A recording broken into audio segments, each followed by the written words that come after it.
அஸ்ஸலாமு அலைக்கும் and hi everyone. I Asma from Asma's kitchen. So இன்றைக்கி நம்ம பார்க்க போகிறது ரமலான் ப்ரிப்பரேஷன் தான். என்னெல்லாம் நான் வந்து ப்ரிப்பேர் பண்ணி வச்சுருக்கிறேங்கிறத தான் பார்க்கலாம். அதுவும் இல்லாமல் ரொம்ப ரொம்ப யூஸ்ஃபுல்லாக தான் இருக்கும். மற்றபடி குக் பண்ணி அதை ஃப்ரீஸ் பண்ணி எடுத்து வைக்கிற மாதிரிலாம் ப்ரிப்பேர் பண்ண மாட்டேன். அது எந்த வருஷமும் நான் அந்த மாதிரி பண்ணுறதில்ல. பட் வந்து நமக்கு சமையல் ஈஸியாக முடியவும், அதுக்கப்புறம் கொஞ்சம் வந்து ஹெல்த்தியான ஃபுட்டெல்லாம் ரெடி பண்ணுறது மட்டும்தான் நான் வந்து இந்த வீடியோவில் ஷேர் பண்ணியிருப்பேன். முக்கியமாக குழந்தைங்க இருக்கிற வீட்டில் பார்த்திங்கன்னா, அவங்களுக்கு ஈஸியாக பிரேக்ஃபாஸ்ட் எல்லாம் எப்படி வந்து நம்ம செஞ்சு கொடுத்துலாம் நோன்பு நேரத்தில் அப்படிங்கிறது தான் இந்த வீடியோவில் பார்க்க போகிறோம். ரொம்ப யூஸ்ஃபுல்லாக இருக்க போகுது. ஸோ வீடியோவை ஸ்கிப் ஸ்கிப் பண்ணாமல் பாருங்கள். வாங்க நம்ம வீடியோக்குள்ளே போகலாம். ஸோ பொதுவாக எந்த ஒரு ஃபங்க்ஷன், ஃபெஸ்டிவல் அப்படி இருந்தாலே நம்ம ஃபஸ்ட்டு ஸ்டார்ட் பண்ணுறதே வந்து இஞ்சி பூண்டு பேஸ்ட்டு தான். ஸோ இந்த வாட்டி ரமலான்லேயும் நான் வந்து ஃபஸ்ட்டு இஞ்சி பூண்டு பேஸ்ட் மட்டும்தான் வந்து ரெடி பண்ணியிருக்கேன். ஏன்னா இது மட்டும்தான் நமக்கு சமையலில் வந்து ரொம்ப டேஸ்ட்டு கொடுக்கும். இது இல்லாமல் நம்ம எந்த நான்வெஜ்ஜும் செய்ய முடியாது. ஸோ அதனால் நான் வந்து இஞ்சி பூண்டு தான் ஃபஸ்ட்டு வந்து ரெடி பண்ணி வைக்க போகிறேன். ஒவ்வொருத்தவங்க ஒவ்வொரு மாதிரி இதை வந்து ப்ரிப்பேர் பண்ணிப்பாங்க. அதாவது இஞ்சி கொஞ்சம் நிறைய, பூண்டு கொஞ்சம் கம்மி அந்த மாதிரி. நான் வந்து 2மே ஈக்குவலாக எடுப்பேன். அது மட்டும் இல்லாமல் அரைக்கும்போது நான் வந்து கொஞ்சம் இன்க்ரீடியண்ட்டும் சேர்த்து அரைச்சி எடுத்து வச்சுருவேன். ஸோ ஃபஸ்ட்டு நான் வந்து இஞ்சி நல்லா வந்து துருவி எடுத்துகிட்டு இப்போ கட் பண்ணி எடுத்துகிட்ருக்கேன். அது மட்டும் இல்லாமல் ரொம்ப பல்காவெலாம் ரெடி பண்ண மாட்டேன். ஒரு 15 நோன்பு வர அளவுக்கு தான் நான் வந்து ரெடி பண்ணி வச்சுருவேன். ஸோ அதனால் இப்போ நான் வந்து ஃபஸ்ட்டு வந்து ஈக்குவலான குவான்டிட்டியில் இஞ்சி பூண்டு எடுத்தாச்சு. இதை முதல்ல வந்து மிக்சர் ஜாரில் போட்டு அரைச்சி எடுத்துக்கிறேன். இது ஒரு வாட்டி நல்லா பல்சானதுக்கப்புறம் நம்ம வந்து உப்பு, மஞ்சள்தூள், எண்ணெய் சேர்த்துக்கலாம். அப்படி இல்லை அரைக்கும்போது கூட நான் சேர்த்துருவேன். ஸோ ஃபஸ்ட்டு வந்து ஒரு கரண்டி அளவுக்கு எண்ணெய் சேர்த்துருக்கேன், ரிஃபைன் ஆயில். இது கூடவே கொஞ்சம் கல் உப்பு சேர்த்துக்கோங்க. ஒரு 1 டீஸ்பூன் அளவுக்கு கல் உப்பு, அப்புறம் 1 டீஸ்பூன் அளவுக்கு மஞ்சள்தூள் சேர்த்துக்கோங்க. ஸோ அவ்வளோதான். இதுக்கப்புறம் வேறு எந்த திங்ஸும் நான் இதில் சேர்க்க மாட்டேன். இப்போ அரைச்சி எடுத்தாச்சு. முதல்ல வந்து கொஞ்சமாக வந்து வேறு ஒரு கண்டெய்னரில் சேர்த்துக்கிறேன். அதுக்கப்புறம் டெய்லி யூஸ்க்காக நான் ஒரு குட்டி பாக்ஸில் சேர்த்துருக்கேன். அந்தளவுக்கு வந்து நிறைய சமையல்லாம் இருக்காது. ஸோ அதனால் வந்து கொஞ்சம் கம்மியாகவே தான் நான் எடுத்து யூஸ் பண்ணுவேன். ஸோ இப்போ இதை நான் வந்து ஃப்ரிட்ஜில் எடுத்து வச்சுறேன். நெக்ஸ்ட்டு என்னென்னு பார்த்தீங்கன்னா, அஃப்கோர்ஸ் பேரிச்சப்பழம் தான். அது இன்னும் கொஞ்சம் ஹெல்த்தி ஆக்கிறதுக்காக தான் இன்றைக்கி நம்ம பேரிச்சப்பழம் நடுவில் விதை மட்டும் எடுத்துகிட்டு நம்ம வந்து பாதாம் சேர்த்துக்கலாம். இதை நான் நிறைய வீடியோஸில் பார்த்தேன். ரொம்ப நாளாக இதை நான் ட்ரை பண்ணணும்னு நினச்சிட்ருந்தேன். எந்த ஒரு விஷயமும் நம்ம ஓவனாலாம் வந்து ஐடியா வரதில்ல. ஒரு சில விஷயங்கள் மட்டும்தான் வரும். மற்றபடி யாராச்சும் ஒருத்தவங்க ஷேர் பண்ணியிருப்பாங்க. அது நமக்கு யூஸ்ஃபுல்லாக இருந்துச்சுன்னா அதை அப்படியே வந்து நம்மளும் ஃபாலோ பண்ணிக்கிறது தான். ஸோ அதனால் விதெல்லாம் எடுத்துகிட்டு எல்லாத்துலேயும் வந்து பாதாம் சேர்த்துக்கலாம். பாதாம் மட்டும் சேர்க்கணுன்னு இல்லை, உங்கள்கிட்ட எந்த ஒரு நட்ஸ் இருக்கோ அதை நீங்கள் சேர்த்துக்கலாம். ட்ரை ஃப்ரூட்ஸ் இருந்தாலும் சேர்த்துக்கலாம். நட்ஸில் பார்த்தீங்கன்னா வால்நட்ஸ், முந்திரி சேர்த்துக்கலாம். ட்ரை ஃப்ரூட்ஸில் வந்து இந்த காஞ்ச திராட்சை, ட்ரை கிரேப்ஸு இதெல்லாம் சேர்த்துக்கலாம். உங்களுடைய சாய்ஸ் தான். உங்கள் குழந்தைங்க அவங்க வீட்டில் என்னெல்லாம் விரும்பி சாப்பிடுவாங்களோ அந்த மாதிரி நம்ம சேர்த்துக்கலாம். ஸோ அவ்வளோதான். நம்ம இந்த பேரிச்சப்பழம் கொஞ்சம் ஹெல்த்தி ஆக்கியாச்சு. நெக்ஸ்ட்டு பார்த்திங்கன்னா இந்த மாதிரி கண்டெய்னர்லாம் வாஷ் பண்ணி எடுத்து வச்சாச்சு. அதே மாதிரி வந்து மசாலா பாக்ஸஸும் பார்த்திங்கன்னா எல்லாத்தையும் வாஷ் பண்ணி ரமலான் மாதத்துலேருந்து கொஞ்சம் வந்து எல்லாத்தையும் வந்து புதுசாக அரேஞ்ச் பண்ணுற மாதிரி வந்து வாஷ் பண்ணி அகெயின் ரீஃபில் பண்ணிகிட்ருக்கேன். ஸோ அந்த மாதிரி தான் அஞ்சரை பெட்டியும் பார்த்திங்கன்னா ஃபுல்லாக காலி பண்ணிவிட்டு நல்லா வாஷ் பண்ணி நல்லா காய வச்சுட்டு இதையும் வந்து அரேஞ்ச் பண்ணி எடுத்து வச்சுக்கிறேன் ரீஃபில் பண்ணி. சமையல் பண்ணும்போது இந்த பாக்ஸு எப்போவுமே பக்கத்துலேயே இருக்கும். ஸோ அதனால் இது அடிக்கடி ரொம்ப மெஸ்ஸி ஆகிட்டே தான் இருக்கும். அதனால் நான் இதை வந்து அகெயின் எல்லாத்தையும் காலி பண்ணிவிட்டு அதுக்கப்புறம் வாஷ் பண்ணி நான் வந்து ரீஃபில் பண்ணி பக்கத்துலேயே எடுத்து வச்சுக்க போகிறேன். ஸோ அப்போ தான் ஈஸியாக வந்து குக் பண்ணுறதுக்கும் ரெடியாக இருக்கும் இது. நெக்ஸ்ட்டு பார்த்திங்கன்னா இந்த பிரெட் க்ரம்ஸ் தான். இது வந்து ப்ரெட்டு ஓரங்கள்லாம் இருக்கும்ல, அது கூட யூஸ் பண்ணிக்கலாம். இல்லை ப்ரெட்டு கூட நம்ம யூஸ் பண்ணிக்கலாம். நான் வந்து பிரெட் ஓரங்கள்லாம் இருக்கும் இல்லையா, அதெல்லாம் சம்டைம்ஸ் டோஸ்ட் பண்ணும்போது நம்ம கட் பண்ணி ஒரு பாக்ஸில் ஸ்டோர் பண்ணி வைப்பேன். அதெல்லாம் எடுத்து இப்போ மிக்சர் ஜாரில் அரைச்சி கொஞ்சமாக வந்து ட்ரை ரோஸ்ட் பண்ணிக்கிறேன். ஏன்னா ஸ்டோர் பண்ணி வைக்க போகிறோம். அதனால கொஞ்சம் ட்ரை ரோஸ்ட் பண்ணிவிட்டு நல்லா ஆறுனதுக்கப்புறம் ஒரு ஏர்டைட் கண்டெய்னரில் போட்டு ஃப்ரீசரில் வச்சுக்கோங்க. அப்போ தான் யூஸ் பண்ணும்போது நல்லா ஃப்ரெஷ்ஷாக இருக்கும். இஃப்தியாரில் பார்த்திங்கன்னா நம்ம இந்த நிறைய கட்லெட்டு, அதுக்கப்புறம் சீஸ் பால் இதெல்லாம் செய்வோம். ஸோ அதனால் பிரெட் க்ரம்ஸ் பார்த்திங்கன்னா ரொம்ப ரொம்ப யூஸ்ஃபுல்லாக இருக்கும். அதனால் இதை முதல்ல நம்ம ப்ரிப்பேர் பண்ணி எடுத்து வச்சுக்கலாம். நெக்ஸ்ட்டு பார்த்திங்கன்னா கிட்ஸ் இருக்கிற வீட்டில் ரொம்ப ரொம்ப ரொம்ப இம்பார்ட்டண்டான ஒரு டிப்ஸு தான். இதை நான் வந்து ரெகுலராக ஃபாலோ பண்ணிகிட்ருக்கேன். ஃபஸ்ட்டு நம்ம வந்து இந்த தொழுகை இது பண்ணுவோம்ல, ஜாய் நமாஸ் இதெல்லாம் வாஷ் பண்ணி எடுத்து வச்சுக்கிறேன். ஸோ எப்போவுமே வந்து நம்ம ரமலான் மாதம்னாலே எல்லாமே ஃப்ரெஷ்ஷாக நியூவா இருக்கணும். எல்லாத்தையும் வாஷ் பண்ணி புதுசா நம்ம யூஸ் பண்ற மாரி இருக்கணும். இந்த இந்த வேட்டி கைலியும் பார்த்தீங்கன்னா, என்னோட பையன் வந்து போன ரமஸானுக்கு தான் யூஸ் பண்ணது. அதுக்கப்புறம் அவ்வளவா யூஸ் பண்ண மாட்டான். அதனால அதையும் வாஷ் பண்ணி எடுத்துக்கிறேன். மத்த ஜும்மா நேரத்துலலாம் வாஷ் பண்ணி வைப்போம். இப்ப ரமஸான் ஸ்டார்ட் ஆகப்போது. எப்படியும் 1 மந்த் வரைக்கும் வாஷ் பண்ண மாட்டோம் இல்லையா? ஸோ, அதனால இதையும் வந்து வாஷிங் மிஷின்ல போட்டுக்கிறேன். இது கூடவே நம்ம வந்து சாப்பிடும்போது யூஸ் பண்ணுவோம்ல தஸ்தர்கான், அதுவும் நான் வந்து வாஷ் பண்ணி எடுத்து வச்சுக்கிறேன். இந்த தொழுகைக்கு யூஸ் பண்ணுறது பார்த்தீங்கன்னா, கையிலயும் வாஷ் பண்ணுறதா இருந்தால் வாஷ் பண்ணிக்கலாம். இல்ல வாஷிங் மிஷின்லேயும் போட்டுடலாம். நல்லா காஞ்சதுக்கப்புறம் கொஞ்சம் அயர்ன் பண்ணி எடுத்து வச்சுட்டோம்னா நல்லா சூப்பரா இருக்கும். நெக்ஸ்ட்டு பார்த்தீங்கன்னா, மாவு தான். தோசை மாவு ஆட்டி ரெடியா எடுத்து வச்சுக்கோங்க. ஏன்னா ரொம்ப ரேரா தான் டின்னர் சாப்பிடுவோம். நோம்பு கஞ்சி, வடை இதெல்லாம் சாப்பிட்டுட்டோம்னா வயிறு ஃபுல்லாயிரும். ஸோ, அதனால ஒரு 2 தோசை இல்ல 2 இட்லி அந்த அளவுக்கு தான் நம்மளால சாப்பிட முடியும். அது மட்டும் இல்ல குழந்தைங்க வீட்ல இருக்காங்கன்னா, அவங்களுக்காகவே பிரேக்ஃபாஸ்ட், டின்னர்லாம் செய்ய வேண்டியதா இருக்கும். ஸோ, அதுக்காக தோசை மாவு ஆட்டி எடுத்து வச்சுக்கிறது ரொம்ப ரொம்ப யூஸ்ஃபுல்லா இருக்கும். கொஞ்சம் மாவு எடுத்து நான் வந்து உப்பு சேர்த்து மிக்ஸ் பண்ணி கொஞ்சம் புளிக்கட்டுன்றதுக்காக சைடில் எடுத்து வச்சுட்ருக்கேன். எத்தனை பேர் வீட்ல இந்த மாதிரி நைட்டு டின்னருக்கும், அப்புறம் இல்லன்னா சஹாருக்கும் இட்லி, தோசை சாப்பிடுவீங்க சொல்லுங்க? நாங்கலாம் ரொம்ப சஹாருக்கு அப்போ வந்து தோசை சாப்பிட்டுப்போம். நெறைய பேர் சொல்லுவாங்க எங்க வீட்ல, தோசைலாம் சாப்பிட்டா வந்து பசிக்க ஆரம்பிச்சுரும். அதெல்லாம் வயிறு வந்து ஃபில் ஆகாது அப்டின்ட்டு. பட் அந்த மாரி நேரத்தில தான் இந்த மாரி தோசை, சப்பாத்தி, சேமியா இந்த மாரி மக்ருனி இந்த மாரி பிரேக்ஃபாஸ்ட் ஐட்டம் சாப்பிடணும்னு தோணும். ஸோ, அதனால நாங்களும் நெறைய வாட்டி தோசை சாப்பிட்டுருக்கோம்.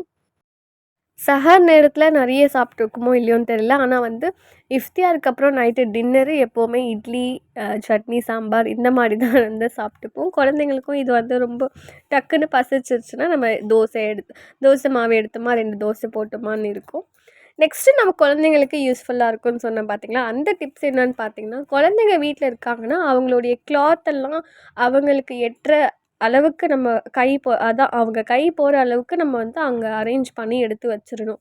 ஏன்னா, நம்ம நோன்பு வச்சுட்டு கொஞ்சம் டயர்டா இருப்போம். அசதியா இருக்கிற நேரத்தில அது எங்க, இது எங்கன்னு ரொம்ப இது பண்ணுவாங்க. தொழுகையில இருக்கும்போது கூட அவங்களுக்கு வந்து ஏதாச்சும் ஒண்ணு எடுத்து குடுத்துட்டே இருக்கிற மாரி இருக்கும். ஸோ, பவுடர் டப்பா இருக்கட்டும், ஆயில் பாட்டில், அவங்க கிளாத் எல்லாமே அவங்களே எடுத்து யூஸ் பண்ணிக்கிற மாதிரி கொஞ்சம் கிட்டக்கவே வச்சுட்டு அவங்க கிட்ட சொல்லிரணும். இதெல்லாம் இங்க இருக்கு.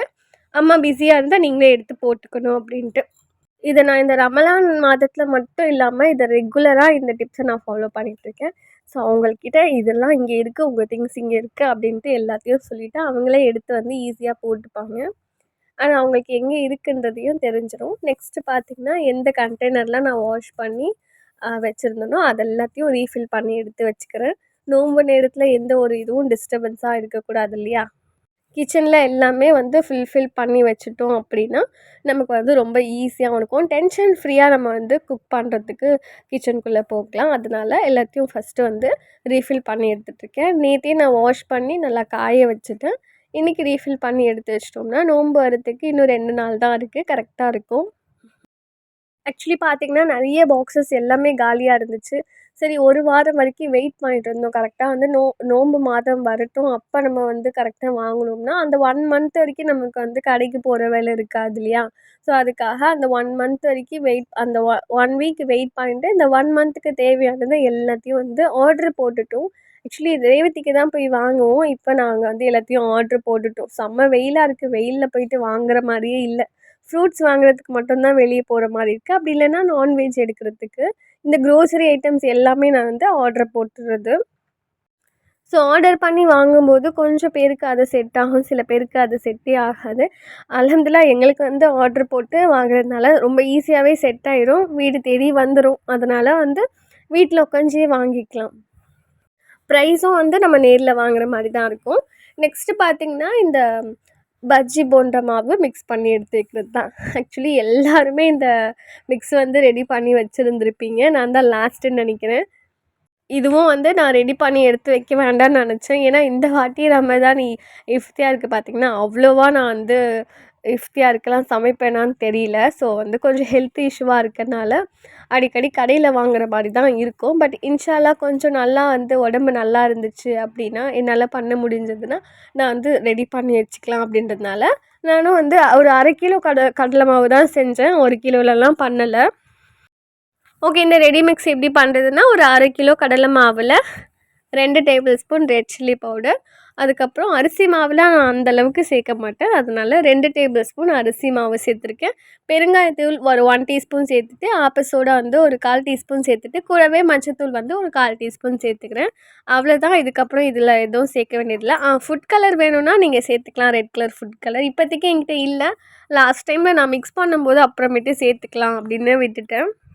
அவ்வளோதான். இதெல்லாம் தான் இதில சேர்க்கணும்.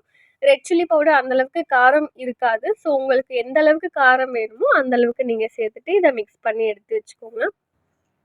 இது பஜ்ஜி, போண்டா நம்ம எது செய்றதா இருந்தாலும் ஈஸியா எடுத்தோமா ஒரு கப்பு கொஞ்சமா தண்ணி மிக்ஸ் பண்ணோமா, அப்புறம் பஜ்ஜிய போட்டு சுட்டு எடுக்க வேண்டியது தான். ரொம்ப ஈஸியா இருக்கும் இது. அவ்வளோதான். இத நல்லா மிக்ஸ் பண்ணிட்டு ஒரு ஏர் டைட் கண்டெய்னர்ல வந்து சேர்த்துக்கலாம். சேர்த்துட்டு இத வந்து க்ளோஸ் பண்ணி வச்சுட்டோம்னா, ரொம்ப நேரத்தில ரொம்ப யூஸ்ஃபுல்லா இருக்கும். நார்மலா எல்லா டைம்லயும் இது ரொம்ப யூஸ்ஃபுல்லா இருக்கும்னு நெனைக்கிறேன். ஏன்னா, ரொம்ப சூப்பரான ஒரு ஐடியாவா இருக்கு இது. ஸோ உங்களுக்கும் இந்த ஐடியா பிடிச்சிருந்தா இந்த வீடியோவுக்கு ஒரு லைக் பண்ணிக்கோங்க. நெக்ஸ்ட்டு நம்ம வந்து ட்ரை ஃப்ரூட்ஸ் மிக்ஸ் தான் பார்க்க போறோம். இது ராகி மால்ட்டுன்னு கூட சொல்லலாம். எந்த அளவுக்கு நட்ஸ் வேணும்னோ, எல்லா நட்ஸும் வந்து கொஞ்சம் கொஞ்சமா சேர்த்துட்டு, கூடவே ஒரு 1/4 கப்பு ஓட்ஸ் சேர்த்துருக்கேன். ஓட்ஸ் சேர்த்துட்டு கொஞ்சமா வந்து ட்ரை ரோஸ்ட் பண்ணி எடுத்துக்கலாம். இது வந்து நம்ம நோன்பு வச்சுருப்போம் இல்லையா? அப்போ குழந்தைங்களுக்கு ஈஸியா இத ஒரு கிளாஸ் அடிச்சு குடுத்துட்டாலும், அத குடிச்சிட்டு அவங்க ஸ்கூலுக்கு போறதுக்கு கொஞ்சம் ஹெல்த்தியாவும் இருக்கும். இது ஒரு கிளாஸ் ராகி மால்ட்டே ஒரு 2 இட்லிக்கு சமமா வந்துரும் உங்களுக்கு. இப்போ பார்த்தீங்கன்னா, ட்ரை ரோஸ்ட் பண்ணதெல்லாம் மிக்ஸர் ஜார்ல சேர்த்து அரைச்சு எடுத்துட்டேன். இது கூடவே 2 கப் அளவுக்கு நான் வந்து ராகி பவுடர் சேர்த்துருக்கேன். ராகியில வந்து நான் கொஞ்சம் அரிசியும் சேர்த்து அரைச்சிருக்கேன். ராகி மாவு 2 கப்பு, கோகோ பவுடர் வந்து ஒரு 1/4 கப்பு, 1/4 கப் வந்து பவுடர் பண்ணி வச்சிருக்கிற சுகர். ஒயிட் சுகர் சேர்த்துருக்கேன். உங்ககிட்ட ப்ரவுன் சுகர் இருந்துச்சுன்னா, அது கூட நீங்க சேர்த்துக்கலாம். இப்போ இது எல்லாத்தையும் மிக்ஸ் பண்ணிக்கிறேன். இத கொஞ்சம் டேஸ்டி ஆக்குறதுக்காக டார்க் சாக்லேட் வந்து கொஞ்சமா தூள் பண்ணி சேர்த்துருக்கேன். அவ்வளோதான். இத டீட்டெயில்டா நான் வேற ஒரு வீடியோலயும் போடுறேன். இதுலயும் கொஞ்சம் தெளிவா இருக்காது. ஸோ வந்து இது எல்லாத்தையும் வந்து மிக்ஸ் பண்ணிட்டு ஒரு ஏர் டைட் கண்டெய்னர்ல போட்டு எடுத்து வச்சிடலாம். இத 1 டீஸ்பூன் 1 கிளாஸ் பாலுக்கு சேர்த்துட்டு கொஞ்ச நேரம் கொதிக்க வச்சு ஆஃப் பண்ணி இறக்கணும்னா, சூப்பரான ராகி மால்ட் ரெடி ஆயிரும். ரொம்ப யூஸ்ஃபுல்லா இருக்கும்னு நெனைக்கிறேன். நெக்ஸ்ட்டு வந்து பாதாம் மில்க். ஒரு 1/4 கப் அளவுக்கு 50 கிராம் அளவுக்கு இருக்கும் பாதாம். இத சுடு தண்ணீல போட்டு கொதிக்க வச்சு இந்த மாரி தோல் நீக்கிக்கோங்க. கொஞ்சமா ஃபேன் காத்துல ட்ரை ரோஸ்ட் பண்ணிக்கலாம். அதாவது காய வச்சிடலாம். காய வச்சுட்டு ஒரு பேன்ல சேர்த்துட்டு ட்ரை ரோஸ்ட் பண்ணி எடுத்துக்கிறேன். ஃபேன்ல காய வச்சுட்டு நீங்கள் ட்ரை ரோஸ்ட் பண்ணிங்கன்னா அந்தளவுக்கு ஈரப்பதம் இருக்காது. லைட்டாக 2 நிமிஷம் வந்து ட்ரை ரோஸ்ட் பண்ணிவிட்டு இதை ஆற வச்சுருங்க. இது ஆறுற வரைக்கும் நம்ம அந்த பாதாம் மில்கில் நடுவில் கொஞ்சம் நட்ஸ் வரணுன்றதுக்காக உங்கள்கிட்ட என்ன நட்ஸ் இருக்கோ அதை இந்த மாதிரி தூளாக கட் பண்ணி எடுத்துக்கோங்க. இப்போது ஒரு 1/4 கப் அளவுக்கு பாதாமுக்கு 2 கப் எந்த கப்பில் எடுத்தோமோ அதே கப்பில் 2 கப் சுகர் எடுத்துக்கலாம். சுகர் கூட 4 ஏலக்காய் சேர்த்துக்கிறேன். கூடவே வந்து ஒரு கால் டீஸ்பூன் அளவுக்கு மஞ்சள்தூள் சேர்த்துக்கிறேன். மஞ்சத்தூளோட ஃப்ளேவர் வந்து அந்தளவுக்கு தெரியாது. கலர் மட்டும்தான் வரும். மஞ்சத்தூள் வாசனை எல்லாம் வரவே வராது. இப்போ இதை அரைச்சி எடுத்துக்கிறேன் ஃபஸ்ட்டு. இதை அரைச்சதுக்கப்புறம் நம்ம ட்ரை ரோஸ்ட் பண்ணி ஆற வச்சுருக்கிற பாதாமும் சேர்த்து இப்போ இதையும் அரைச்சி எடுத்துக்கிறேன். இப்போ ஒரு மிக்சிங் பவுலில் சேர்த்துக்கிறேன். மிக்சர் ஜார் ரொம்ப சூடாக இருக்கும் இல்லையா? பவுடர் கொஞ்சம் சூடாக இருக்கிற மாதிரி இருக்கும். ஸோ அதனால் ஒரு பவுலில் சேர்த்துட்டு கொஞ்சம் நேரம் ஆற வச்சிடலாம். கூடவே நம்ம கட் பண்ணி வச்சுக்கிற நட்ஸ் கூட சேர்த்துட்டு கொஞ்சமாக மிக்ஸ் பண்ணி கொஞ்சம் ஆறுனதுக்கப்புறம் இதையும் நம்ம ஒரு ஏர் டைட் கண்டெய்னர் சேர்த்துட்டோம்னா நல்லா சூடாக இருக்கிற மில்க்லேயும் சேர்த்துக்கலாம். அப்படி இல்லைன்னா நல்லா சில்லுனாக இருக்கிற மில்க்லேயும் சேர்த்து குடித்தோம்னா சூப்பராக இருக்கும். இஃப்தியார் நேரத்தில் நம்ம வந்து ரெடிமேட் ஜூஸ் வாங்கி குடிக்கிறத விட இது பார்த்திங்கன்னா ரொம்ப ஹெல்த்தியாக இருக்கும். அதை வீட்லேயே நம்மளே ரெடி பண்ணியிருக்கிறோம்.